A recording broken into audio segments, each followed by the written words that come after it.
There was nothing on the market good enough, punchy enough to get my consultants billing quickly in tough markets. Nothing that engaged my consultants, keeping them hungry for deals. Nothing that kept them sharp. See, no one was as good at training my people as I was. But this took a lot of my time. What was available for my senior consultants? How could I maximize their revenue? There was nothing on the market that truly made my people feel invested in, that I would be comfortable putting them in front of. So we made it. Find out why people are joining the RecWire Plus recruitment platform. Link in the show notes. Back to the show.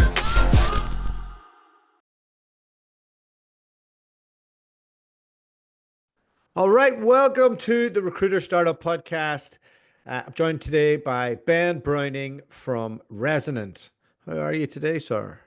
I'm very well, Dualta. It's great to catch up, and thanks for having me on the show. Last time we caught up was a few beers and a game of pool, which I definitely won, in Backdoor Barry's office. Am I right? That's absolutely right. Yeah, absolutely. A couple of years back. What? I think we're more than a couple of years back, right? What are we talking? Was that pre-COVID or during COVID? No, Or it would have been post-COVID because I set up the business in 2020. It might well have been the end of 2020, beginning of 2021. So yeah, I'm guessing it's around that time. it was Probably early just days before for you you, moved though, out. wasn't it? God, the years pass by. I'm 10 years in business on St. Patrick's Day. Have to admit, last year, hardest year we've ever had. Mm-hmm. Felt like nobody had any money. Yeah. And there was a lot of false dawns. And, Mm-hmm. it was like early stage of COVID, every time you Yeah, think right. it's gonna be all right, or you're gonna get a new thing, just Yeah. And it didn't help as well having the elections at the end of the year. So I think a lot of people maybe there would have been a bit more activity in the summer. Just that just put the brakes on everything. So yeah, I see that as well. so how what are your predictions for 2025? What are you hearing? What are you seeing? What are you thinking? Yeah, we were talking about this, weren't we? And I think I honestly think there's some real challenges for recruiters ahead. I think they really kind of come down to three things. Like a lot of recruiters are predicting a strong bounce back, and I think that's I'm really optimistic that is going to be the case. But I think in order to do that, we're gonna like companies are going to have to take market share. I don't see the market growing massively this year, and I could be wrong, but I think that there's going to be a real need to be very competitive, and also not just with other agencies. And obviously, we've seen lots of recruiters set up in their own right this year, and kind of people break away and continue that trend. But there's also the tech platforms coming in and creeping in, and maybe just at the edges at the moment. But I think we're going to see an increasing, almost fracturing of like what the recruitment models look like. So different types of solution that employers might be considering. So I think there's going to be not only increased competition for recruiters, but also different types of competition from kind of traditional agencies, but also some of the tech platforms as well. And then I think that within that, there's also this kind of thing that we see all the time in the work that I do, which is focus around the way the recruiters do BD, and as well as the difficulty around job flow last year, there's also been a really big shift in the way that people buy and the way that sales kind of like what works most effectively in sales. So those I think are going to be big challenges. That's kind of what I'm predicting going to be I guess the factors that make or break a recruiter's this year will be how well they address those two things. Well, I try not to go down that road because I get too nihilistic. Um, and I feel like I end up in a post-apocalyptic mood where I'm opening a grate and coming up to the world that's with robots, and it's like the opening scene to Terminator. And I don't want to go down that road, right? I'd like to stick to, you know, we can be guilty of thinking the world has changed too much when really the fundamentals I think are the same. If the market's tight, you need to add more services to your business. You need to be more service orientated. You need to be Mhm. like, we do this, this, and this, and this. We can help you with your employer branding. We can help you with this. We can help you with that. Yada, yada, yada, yada. Right?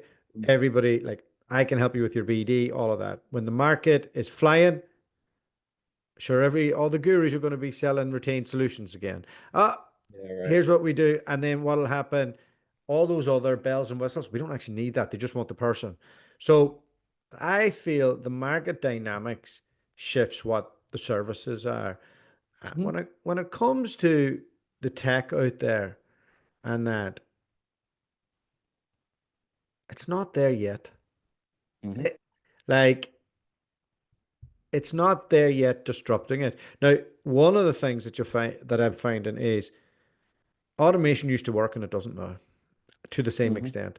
So like before COVID and that when we were doing a lot of that stuff, we like it was before everybody else had it and we got away with it. And now people are Mhm. wise to it and just ignore it. Yeah, Um, 100%. we're having a meeting yesterday and Dan Alexander was in it and he made a really good point. He was talking about when you do like we were like, why does a manual message work more than an automated Mhm. one? And he said, when you can see the couple of dots, shows that there's actually a person there in the moment, Yeah, yeah. you've more of a chance of getting a response and making that happen. Because everybody's on their phone anyway, and if they think, oh, they've just been sprayed something, they're like, fuck that. Yeah, yeah, yeah. I typically agree. And when I think about when I think about these two challenges, the piece around competition and tech, and then the piece around sales, I actually think that probably I would maybe flip it around, which is like I think that I completely agree with you. Automation in terms of sales outreach not only kills yes, it kills the response rates for the people using automation, but it also actually has impacted the industry. I mean, we saw at the beginning of this year, beginning of last year, sorry, Google and Yahoo and the kind of the email servers changed their regulations around what they see as spam. That's increased with like Apple adding the spam notifications on the mobile, so you get suspected spam. Saw someone posting yesterday about the fact that they got a suspected spam call from what turned out to be a candidate. So someone's number had been listed as Huh. suspected spam on the iPhone. So we see more and more like people respond, like the tech platforms responding to automation and say we don't want that, as well as individuals doing it, right? So Yeah. yeah, I'm very pessimistic about the use of automation and sales outreach. But ultimately, what that means is it's harder for recruiters to get their message across, like to just get in front of people is just increasingly difficult, Yeah. especially if you're relying on messaging that feels generic and therefore is easily imitatable by AI outreach and lead Yeah. gen agencies. I think like one of the things we just I touched on before we hit record there was the I got it from Gary V years ago and he said like the only thing that'll be left is brand. So if you Hmm. can be that guy to 1,000 people, to 2,000 people, to 5,000 people, like Yeah.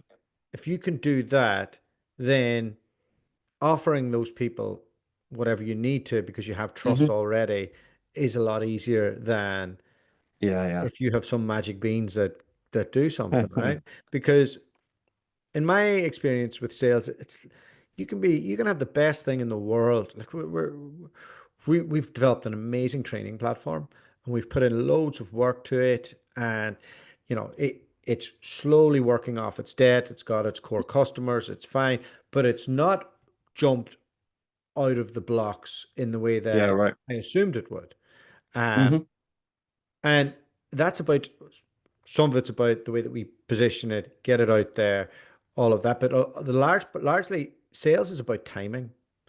And Yeah. if if if you catch a market at the right time in the right Hmm. location, it's where it's at. Hmm.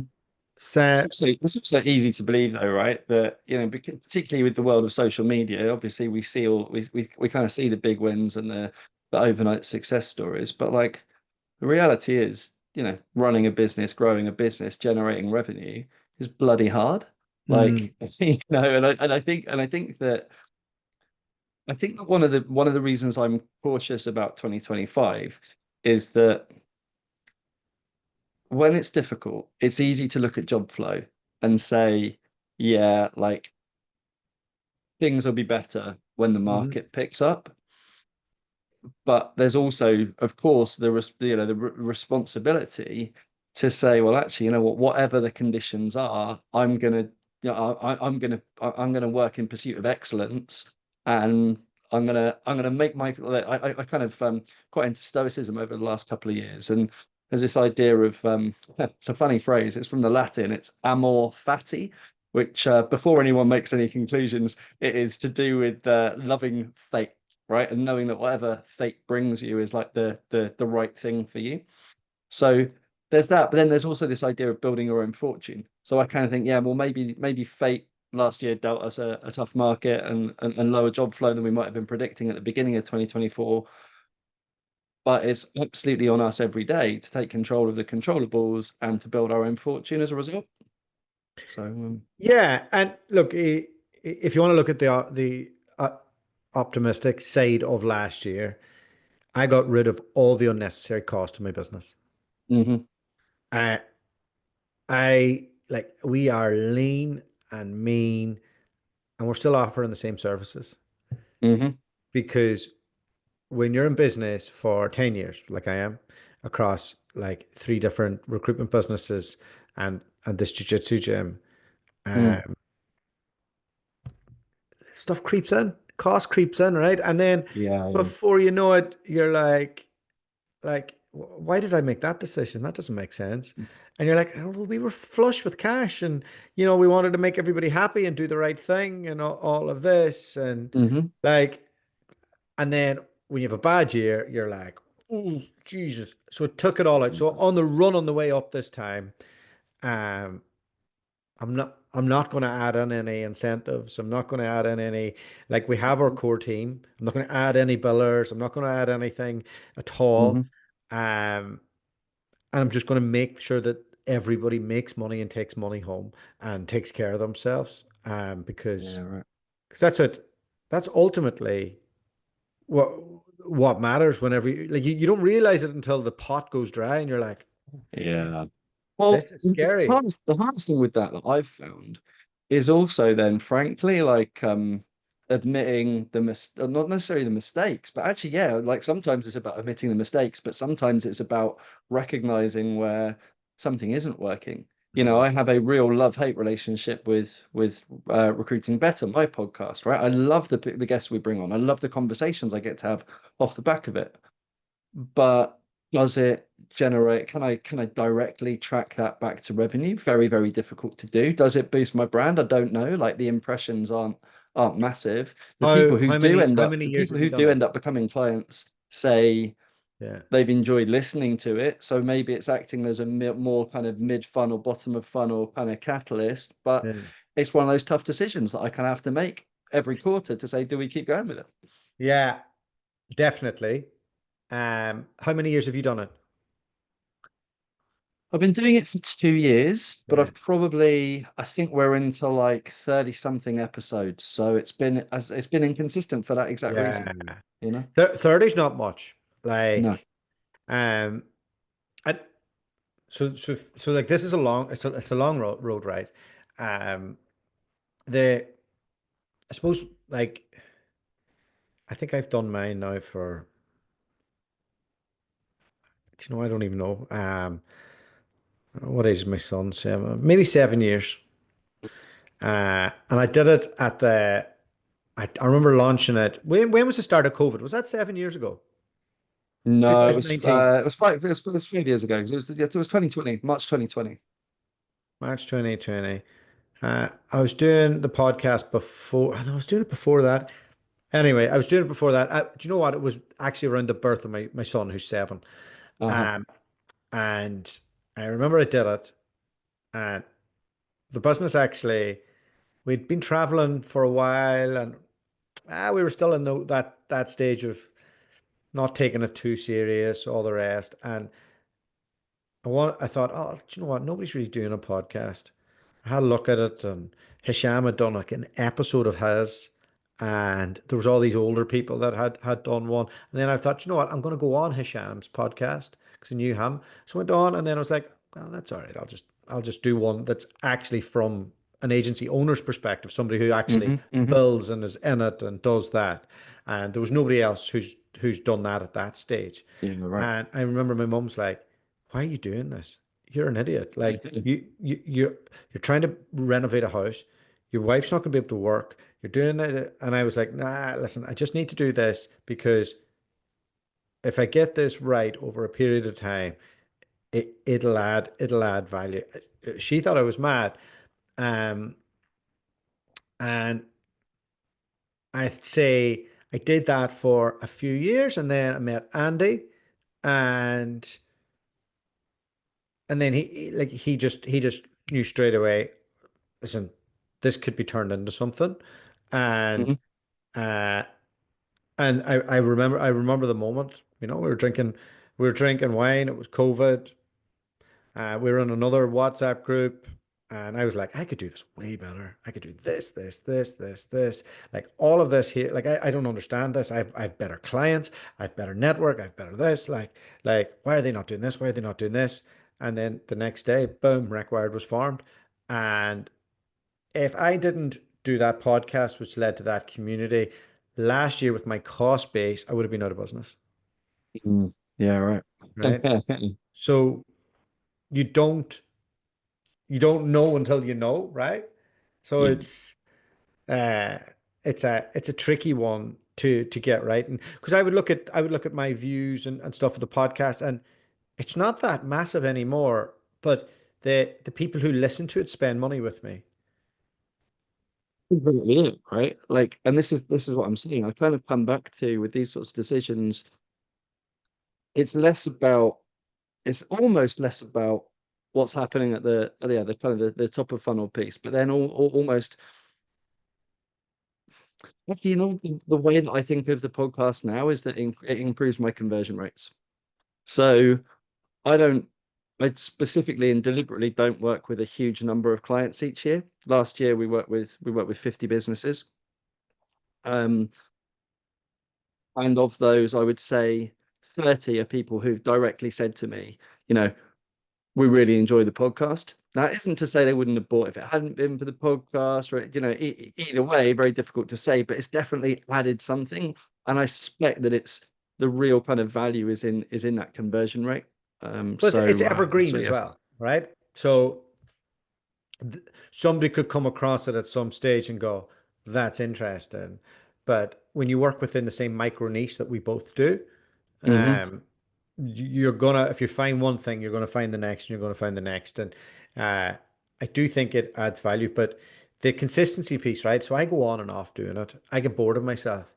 I get bored when everything's too good for too long. I get bored of the guests. When everything's too Yeah, right. bad for too long, I get bored of the guests.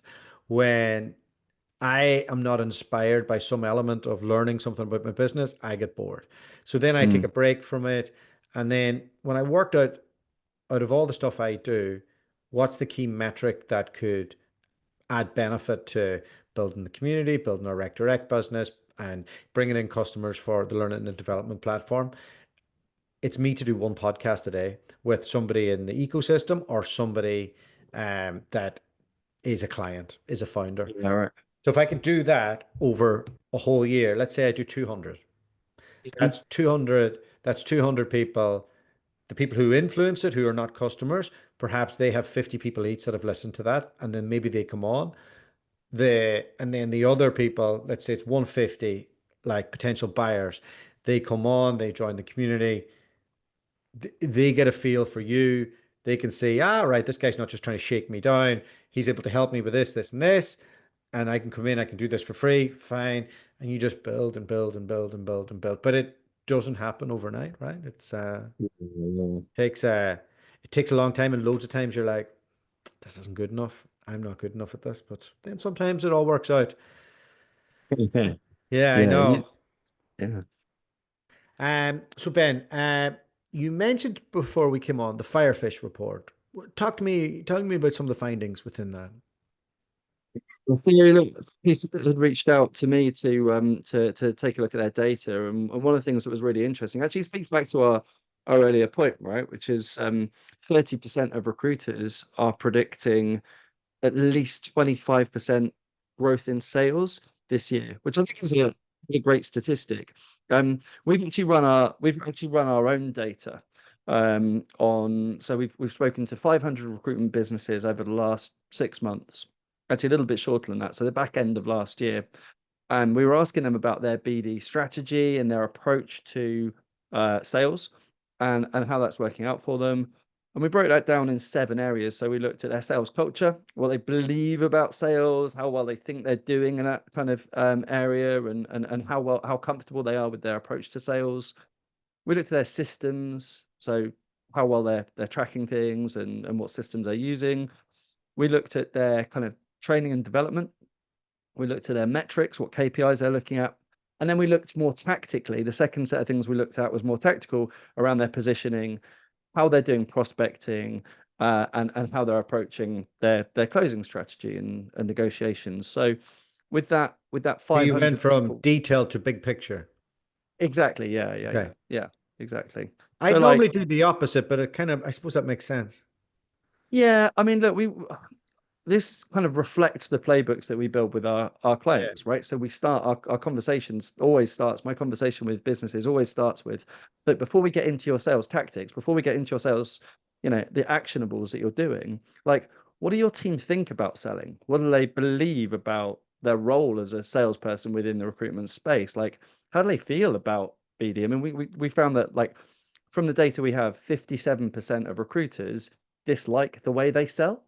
But Mm. equally, 84% of recruiters have positive beliefs about sales, and actually 85% have positive beliefs about recruitment. So really strong positive sentiment around the way they feel about sales and recruitment, but a much lower sentiment around how they actually go about sales, which I think was a really interesting kind of data set that came out of that culture piece. But I can see why that is. Like, we've moved on from Glengarry, Glen Ross. Like, so sales and marketing have now blended into being the one thing. And in the old days, you needed a corporate structure to run your marketing. And what that meant is you couldn't tailor it for the individual, Mm. salesperson. So the person had to take whatever marketing was given, and then sales was the execution point. Whereas now somebody's encouraged to do their own brand, make that happen within a brand, and they can have their own tailored system in order to make that happen for them. And then the sales comes afterwards in an ideal world. However, if you're the majority of recruiters and you're in a machine and they have a global marketing thing and you don't have any of that, and the disconnect is here's 50 prospects, get on the phone, make it happen. Generationally, these people aren't the same as before. Yeah. Yeah, 100%. 100%. No, I totally concur with that. It's I think you're right. And I think there are more and more agencies which are making that right development, thinking about sales and marketing in their alignment and thinking about business development differently.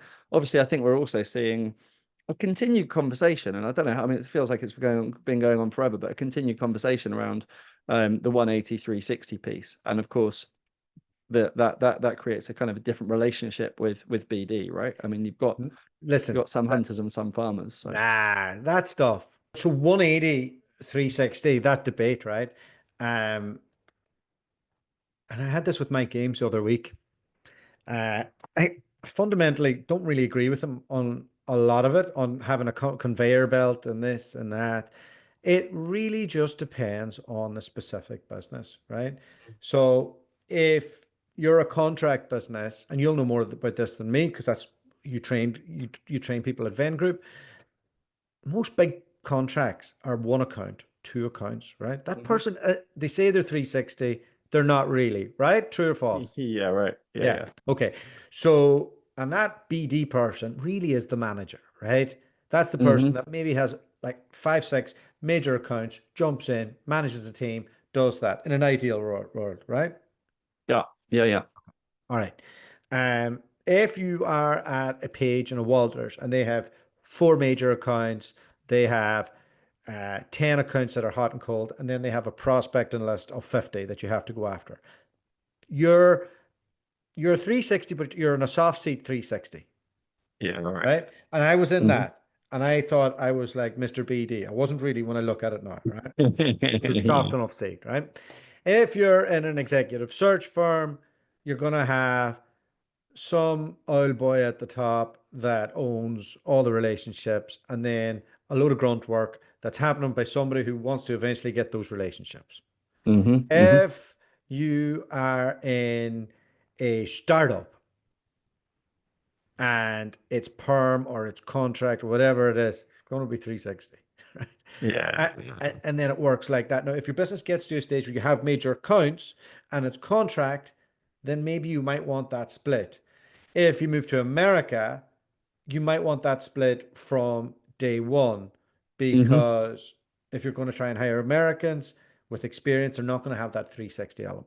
So it just Yeah. depends on the scenario. Like there's no right or wrong in my view. No, I completely agree. I completely agree. And I think that, one of the things we've been building into our playbooks is a kind of a concept that we call the rookie and the rainmaker, which really talks about how do you take an organization where particularly organizations who are looking to exit, or where the kind of the original founder is looking to be less hands-on, right? How do you actually take their sales methodology, their sales story, their approach, their thinking around BD, and actually build that into a framework that the rookies can execute? Because typically we get either one of two types of things.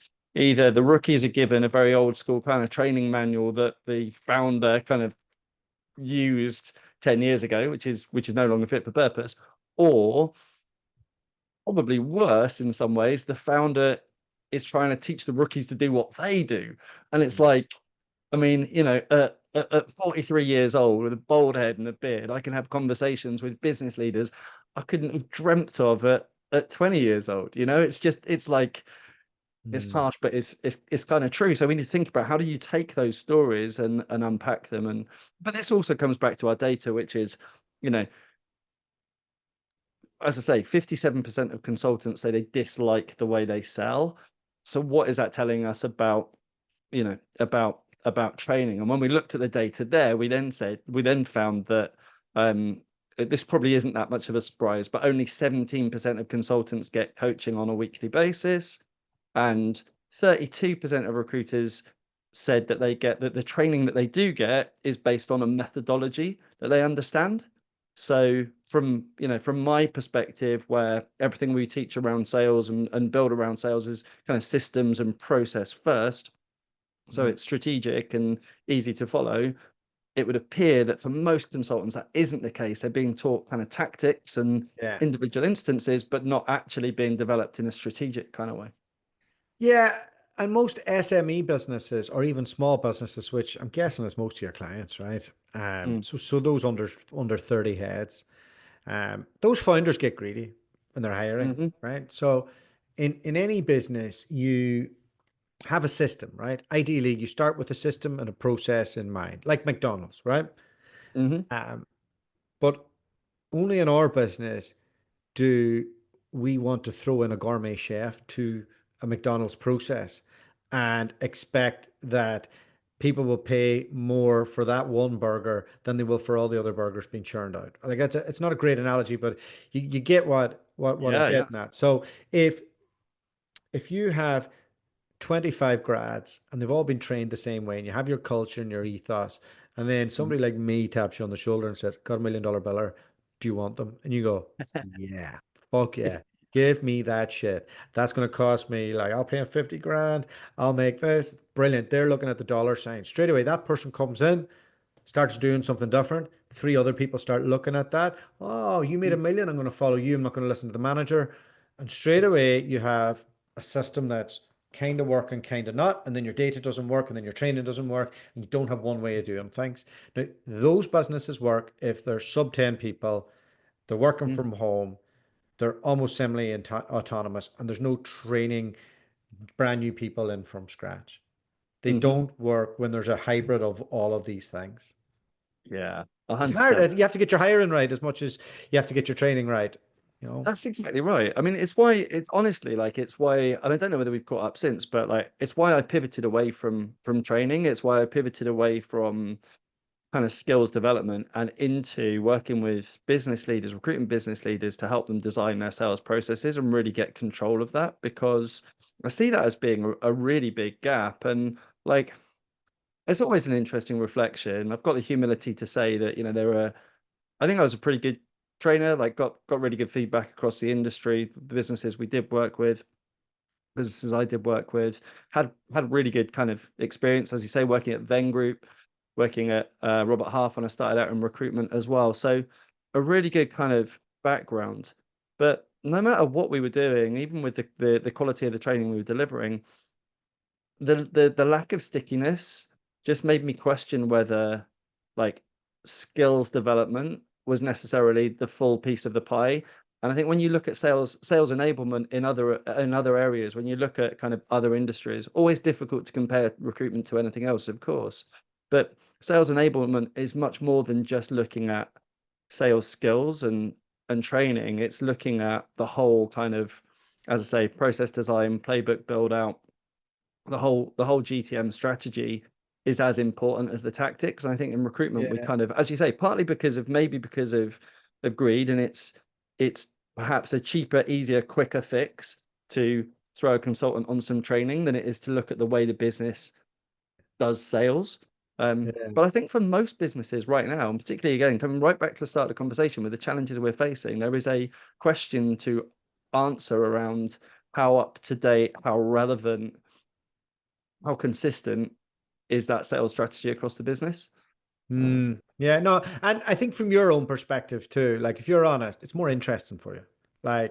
Because like recruitment training, fuck man, it's like you're in repetition. It's pretty boring, right?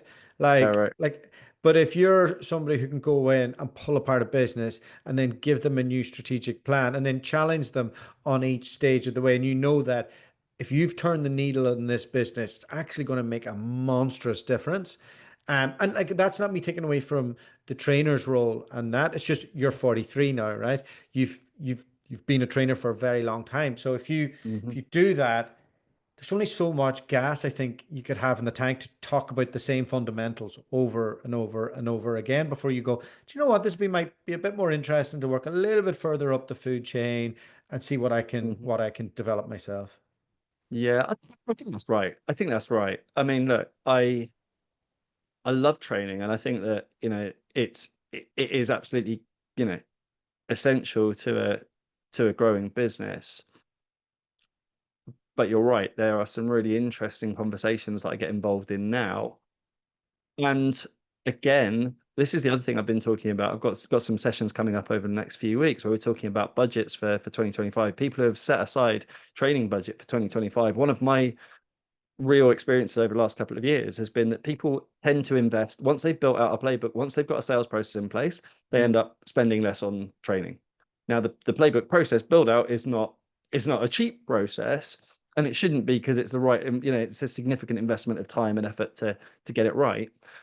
But once you do that, actually, you see things like you reduce investment on training, you reduce investment on bits of your tech stack that you thought you needed, but actually maybe you don't, because your consultants aren't ever going to use it. Yeah, of course. You start increasing your fees because you give people the process. That means they don't now need to negotiate quite so ruthlessly on that end of things. So there's this real cost driver that comes from this, just having clarity over the strategy itself.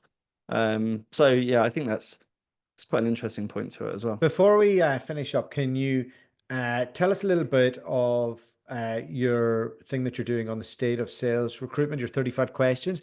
We'll not go through it today. Maybe once your results are published and all the rest, we can have you back on and we can have a chat on that and see which ones you've made up and which ones are real. And I can honestly, I don't know whether you've seen it. I suspect lots of the audience will have, but there's a piece of software called Score app, which is run by a guy called Daniel Priestley, who I'm sure lots of the audience will be familiar with.